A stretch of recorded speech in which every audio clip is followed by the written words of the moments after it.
uma relação de dependência. Deus quis estabelecer na igreja esta relação, a partir de uma hierarquia. Vamos tentar esclarecer isso aqui. Vamos para a sua casa. Muitas pessoas hoje pregam, não é? Falam sobre a igualdade. Todos são iguais. Outro dia, irmã Manuel Maria pregava sobre a autoridade paterna, a autoridade de um pai, a autoridade de uma mãe. E aquilo gerou tantos comentários. Não, mas não tem que existir. Essa palavra de que a mulher é submissa ao esposo e o esposo então deve amar a esposa como Cristo amou a igreja e os filhos devem honrar os pais, obedecendo-lhes, e os pais então não devem... Não tem que existir isso. Todo mundo é igual. Gente, perceba que isso não se sustenta. Sim, onde é que todos somos iguais? Na dignidade. Somos filhos de Deus. É verdade que numa casa todos têm uma igual dignidade. Mas é uma igualdade em papéis diversos. Eu não posso dizer que são iguais nas suas funções, na sua missão, no seu papel.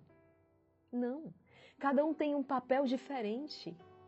É por isso que é muito claro, o pai, a mãe, os filhos. Se não chamava todo mundo de pai, se não chamava todo mundo de filho, se não era todo mundo mãe. E não é assim. O homem deixará seu pai e sua mãe, se unirá à sua mulher. E olhamos para a Sagrada Família de Nazaré. É esse o nosso modelo. Então, numa casa existe papéis diferentes. Numa casa existe uma hierarquia. Quando é um filho que manda na casa, significa que a casa está num completo desgoverno. Porque aos pais cabe a autoridade. Um filho que tem hoje 6 anos, 7, depois 10 anos, 11 anos, como é que esse filho pode ser autoridade na casa? Esse filho necessita de uma autoridade sobre ele. Que conceito de autoridade é esse? Não tem nada a ver com o conceito que você aprendeu com o mundo. O conceito bíblico de autoridade é serviço, zelo, amor. Basta lembrar de São José cuidando da Sagrada Família, arriscando a sua vida para salvar, para alimentar. É esse o conceito de autoridade. Uma autoridade que me dá segurança. Autoridade que os meus pais exerceram sobre mim e que me dá segurança. Autoridade que hoje os meus superiores aqui na vida religiosa exercem sobre mim e me dão segurança. Mas, irmã Maria Raquel, tem pai que não faz isso, tem superior que fez aquilo. Sim, nós não estamos aqui partindo de exemplos de pessoas que não viveram a autoridade que lhes foi conferida. Não são parâmetros para nós. Inclusive, a igreja é muito clara nesse sentido. Nós devemos, por exemplo, a obediência aos nossos pais, até o momento em que eles não nos mandem pecar. Se o que eles nos mandam é um pecado, eu não tenho que obedecer. Por quê? Obedecer antes a Deus do que aos homens. Mas esses exemplos ruins, nós não podemos nem dizer que são exemplos. São pessoas que não exerceram a sua autoridade, que não foram fiéis à missão que Deus lhes deu. Então, nós não podemos partir dessas pessoas. Mas precisamos partir da experiência correta, concreta. Não é? É isso. É a partir dessa experiência que nós precisamos partir. E aí trazemos isso então para a igreja. Eu dei esse exemplo apenas para ajudá-los, a ajudar na compreensão. Mas Cristo ele estabeleceu a igreja também com essa hierarquia. Ele escolheu 12 apóstolos. Depois vem discípulos. E hoje nós temos uma ordem na igreja. Nós temos os bispos, nós temos os sacerdotes, nós temos os diáconos. Não é? Nós temos então o povo de Deus, então existe uma ordem. E essa ordem é querida, é desejada por Deus. E veja, todas as pessoas que se posicionam contra essa ordem, o argumento delas não se sustenta. Como, por exemplo, quando a pessoa vai dizer, toda verdade é relativa. Então, essa verdade que você está dizendo também é relativa? Né? Se toda verdade é relativa, o que você está dizendo também não é absoluto. Entende? Quando a pessoa vai dizer, não, mas Não pode haver uma hierarquia, todos têm que ser iguais. Então quem é você para estar determinando isso? Entende? Decreta uma anarquia, mas então é você quem vai mandar? Gente, isso é tão, não é lógico. Como é que uma empresa vai funcionar? Até o nosso corpo ele recebe comandos. Ele recebe comandos. Alguém comanda e então os membros obedecem. Eu consigo levantar essa mão aqui porque existe um comando. Ah, não, mas a mão quem vai mandar, o pé quem vai mandar. Não há, não subsiste. Entende? Então, Deus estabeleceu não para oprimir, muito pelo contrário, para garantir uma ordem, uma segurança. Agora, se você me disser, mas tem muita gente mandando de maneira errada. De fato. Só manda bem, o livro Imitação de Cristo vai dizer, só manda bem quem obedece perfeitamente. Quem não obedece não vai saber mandar. Não é? Se esse pastor, se o seu coração já não mais se inclina na presença de Deus e não mais obedece a Deus, como que ele vai poder mandar e governar? Mas sabe o que é bonito, irmãos? Que nós aprendemos com a parte da experiência dos santos. Primeira coisa, Nossa Senhora nos pede, rezem pelos seus pastores. Porque o inimigo sabe que ferindo o pastor, as ovelhas se dispersam.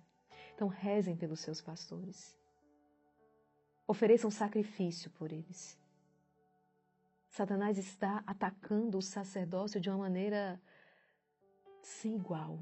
Porque ele sabe que atingindo o sacerdócio, atingindo os pastores, eles nos deixam desorientados, ovelhas sem pastor. E nós precisamos rezar, proteger, oferecer sacrifício pelos nossos pastores. E eu me recordo sempre do Padre Pio, que foi muito perseguido e também provado. Né? Padre Pio ficou 2 anos sem poder celebrar publicamente, celebrava privadamente a Santa Missa. Mas ele se submeteu a essa ordem que veio da igreja. E o Padre Pio não permitia que ninguém falasse mal da igreja ou dos seus representantes, das suas autoridades. Padre Pio não permitia.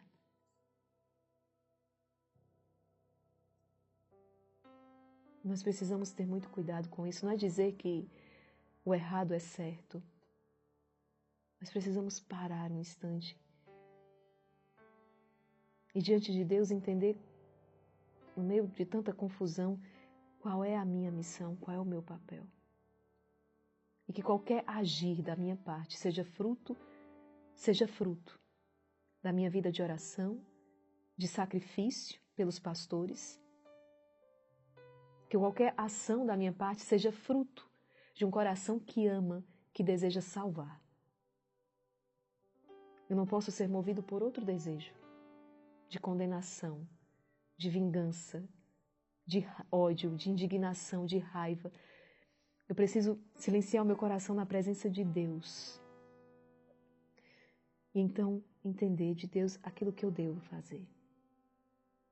Porque o Senhor diz também, não é? O Senhor vai dizer que lobos se vestirão em peles de cordeiro, né? Eis que vos envio. Eis que vos envio. Como cordeiros no meio de lobos. E de fato, lobos que vão se vestir em pele de cordeiro, mas que são lobos. E que vêm para fazer perecer o povo de Deus. Por isso que nós precisamos entender o que é a voz da igreja.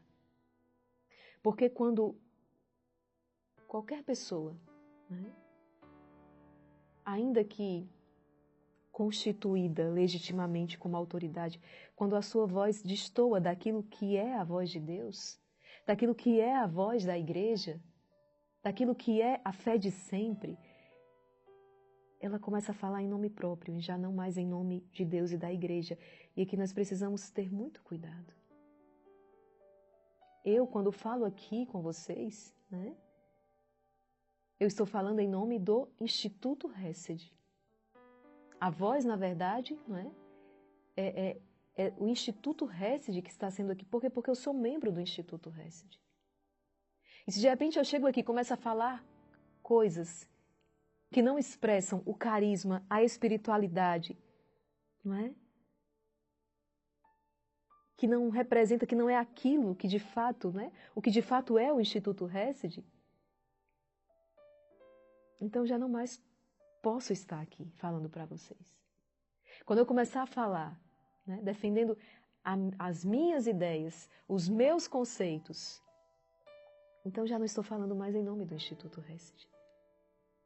Entende?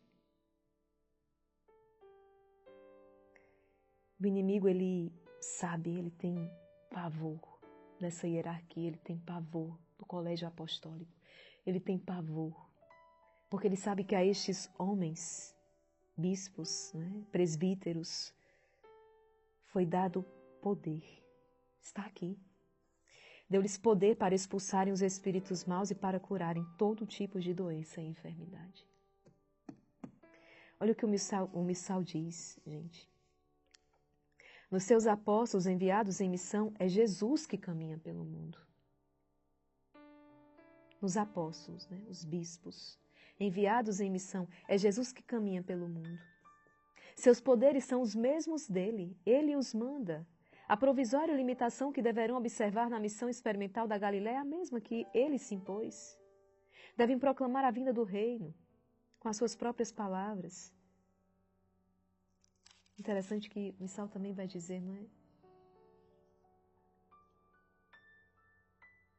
Essa atitude, oriunda de um motivo de fé. Ou seja, quando nós acolhemos com fé esta verdade, e mesmo olhando para um homem cheio das suas fraquezas, das suas misérias, como por exemplo ali, não é? No sacramento da confissão, o que é que meus olhos veem? Um homem tão fraco quanto eu, ou talvez mais fraco do que eu, que também tem os seus pecados, que também precisa confessar-se ele com um outro sacerdote. Mas quando, embora os meus olhos humanos vejam apenas o homem, meus olhos da fé veem o próprio Cristo nele. É isso que o Missal está dizendo. Uma atitude oriunda de um motivo de fé, capaz de superar as dificuldades criadas pelas inevitáveis fraquezas humanas. Eu preciso ter fé. E como crer? Por que crer em tudo isso, irmã Maria Raquel? Porque Jesus disse. Porque foi assim que Deus dispôs. E a maior prova é ver uma igreja há mais de 2000 anos, apesar de toda a fraqueza e miséria humana, apesar de tantas insídias do diabo, de pé. Uma igreja viva. Sem ela, fora dela, não há sacramento. Não há batismo, não há eucaristia, não há crisma, não há confissão, não há matrimônio, não há sacerdócio. Não há.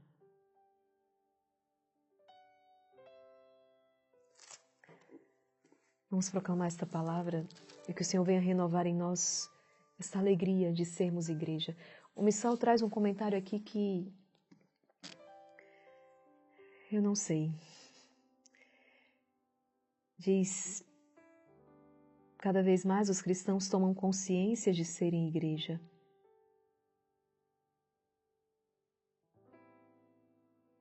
Cada um se sente mais diretamente responsável pelo bem que faz a igreja. Cada um se sente mais diretamente responsável pelas falhas que nela se verificam. Bom, que assim seja, não é? Que assim seja, que cada vez estejamos mais conscientes que somos igreja. E cada vez mais estejamos conscientes de que somos diretamente responsáveis pelo bem que faz a igreja e pelas falhas que nela se verificam. É aquilo que o Padre Luciano me dizia, né? De saudosa memória. Se você fosse mais santa, toda a igreja seria mais santa. Né? Vamos proclamar esta palavra. Pelo sinal da Santa Cruz, livrai-nos Deus, nosso Senhor, dos nossos inimigos, em nome do Pai, do Filho e do Espírito Santo. Amém. Vinde, Espírito Santo, vinde por meio da poderosa intercessão do Imaculado Coração de Maria, vossa amadíssima esposa. Evangelho segundo São Mateus, capítulo 10, versículos do 1 ao 7. Naquele tempo, Jesus chamou os 12 discípulos e deu-lhes poder para expulsarem os espíritos maus e para curarem todo tipo de doença e enfermidade. Estes são os nomes dos 12 apóstolos. Primeiro, Simão, chamado Pedro, e André, seu irmão. Tiago, filho de Zebedeu, e seu irmão João. Filipe e Bartolomeu. Tomé e Mateus, o cobrador de impostos. Tiago, filho de Alfeu, e Tadeu. Simão, o zelota, e Judas Iscariotes, que foi o traidor de Jesus. Jesus enviou estes 12 com as seguintes recomendações: não deveis ir aonde moram os pagãos, nem entrar nas cidades dos samaritanos, e diante as ovelhas perdidas da casa de Israel. Em vosso caminho anunciai, o reino dos céus está próximo. Palavra da salvação, glória a vós, Senhor.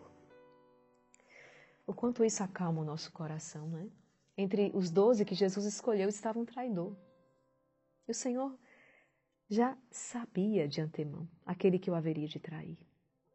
Veja que o fato de haver um traidor dentro do colégio apostólico não é obstáculo ao desígnio de Deus, muito pelo contrário, faz parte dele.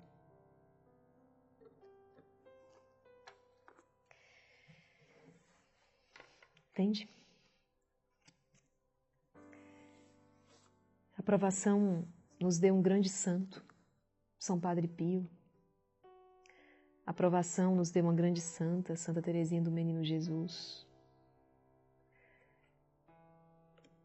As provações, as perseguições, as traições produziram grandes santos na história da Igreja, ou seja, homens e mulheres que se mantiveram firmes na fé, mesmo quando humanamente tudo parecia perdido. Continuaram fiéis à Igreja. Continuaram obedientes à Igreja. Santa Teresa d'Ávila, ela diz: eu morro como filha da Igreja. Quantos santos que escreveram tantos livros e vão dizer: se algo, tudo que eu escrevi, se algo tiver contra aquilo que a Igreja ensina, que seja desconsiderado, riscado, porque eu submeto tudo ao juízo da Igreja. Essa é a fé dos santos. E essa é a fé que nós precisamos continuar manifestando hoje. É esta fé que vence. Eu me recordo muito de Nossa Senhora, quando ela diz a Santa Catarina Labouré, e através dela a cada um de nós: filha, quando tudo parecer perdido, vem aos pés deste altar. Quando tudo parecer perdido, eu estarei lá. Parece perdido. Parece que perecemos. É aquela experiência de Jesus morto na cruz, né? Parece que é o fim, acabou. Né? Mas não. Como diz um belíssimo canto, foi só o começo de uma belíssima história de amor. Por quê? Porque ele ressuscitou, ele está vivo.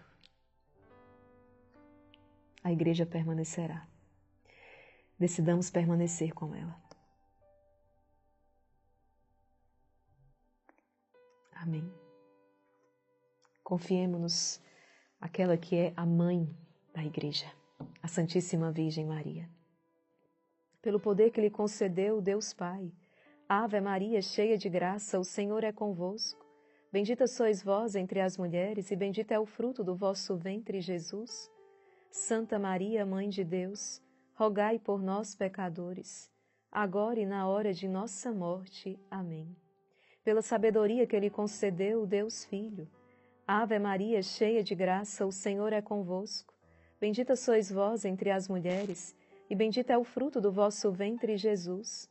Santa Maria, Mãe de Deus, rogai por nós, pecadores, agora e na hora de nossa morte. Amém. pelo amor que lhe concedeu Deus Espírito Santo. Ave Maria, cheia de graça, o Senhor é convosco. Bendita sois vós entre as mulheres, e bendito é o fruto do vosso ventre, Jesus. Santa Maria, Mãe de Deus, rogai por nós, pecadores, agora e na hora de nossa morte. Amém.